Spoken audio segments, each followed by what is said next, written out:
Kinilig.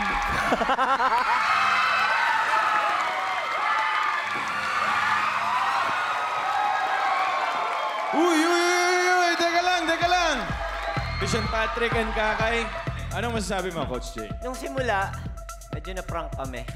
Kasi maangas nung simula eh. Beat, and then yung Pala, pumasok. sweet-sweetan eh. Yeah, yung pumasok nung parang nag-iba na yung tunog, tapos naglapitan silang dalawa. Nagtinginan kami tatlo. Nagkitian na lang kami kasi may ano siya eh.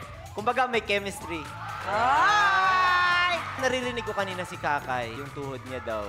May pasa-pasa.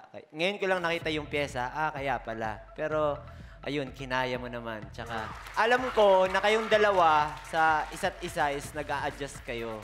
Pero, ginampanan niyo talaga na dalawa kayo. Parang sa relationship, di ba? Sa simula, adjust muna. Teka, single ba kayo pareho? Yes po. Patay talaga. Patay. Diyan nagsisimula. Talaga yan, mga yan.